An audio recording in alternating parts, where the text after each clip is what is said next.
Hey everybody, Felix Stoppelbaker here. I wanted to make a video because I made a video recently about EOS being Bitcoin default insurance. And I explained how, if you go back to 2008, had you bought a slight bit of insurance on some of the bonds that you purchased, on a credit default swap market where actual countries are rated for their lending. So you've got, different countries coming in at different ratings as far as the credit default swap, and that's insurance in case the bonds you purchase default, and could be a different rating than the country themselves because they rate those types of default insurances based on the risk.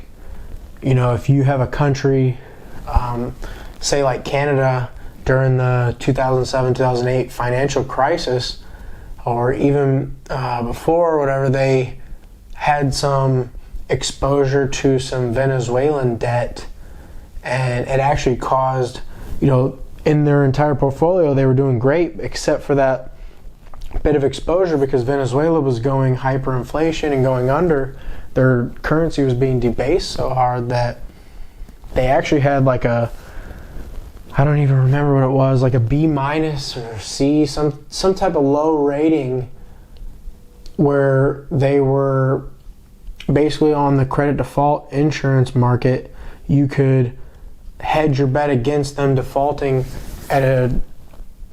it was costing you more because there was a more likelihood that they would default based on that exposure to the Venezuelan debt versus something like an American company or American country.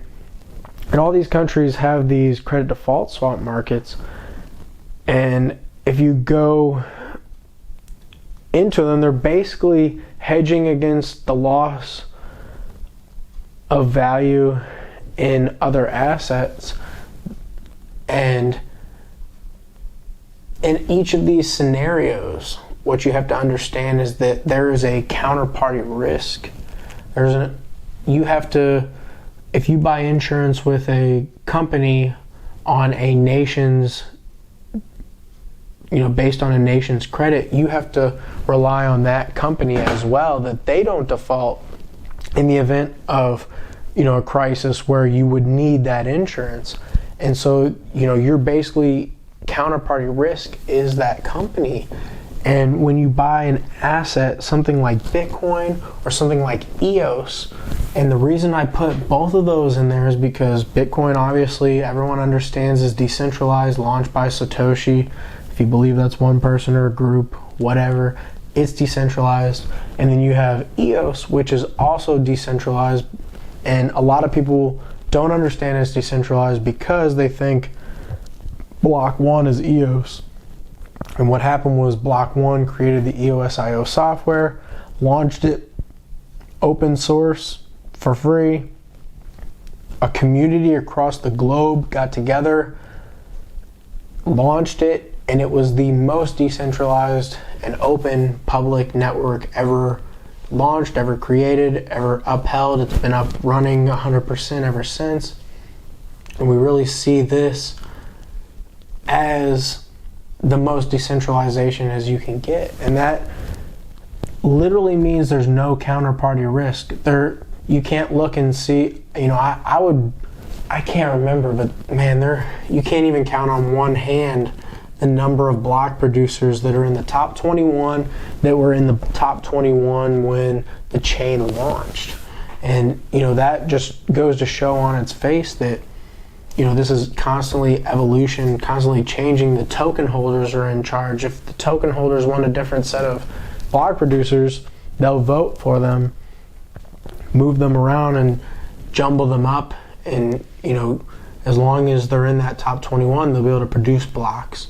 But then you have the hierarchy of block producer rewards based on, how high you are in the top 21 rankings. And then also there's some standby producers which are in the hundreds. A lot of people think there's just 21 nodes and they're centralized. No, there's hundreds of nodes trying to fight for the top 21, and the top 21 are the only ones that get to produce the blocks. And so EOS literally has no counterparty risk as an asset and as a credit default insurance on, you know, the entire legacy system basically.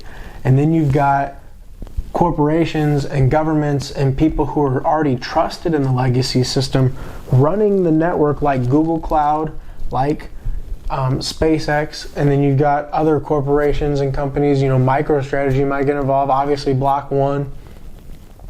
We know that Dan had talked about Washington, D.C., everyone in Washington wanting to talk to them. So, you know, potentially the U.S. government could be running an EOS node in the future, all these types of things.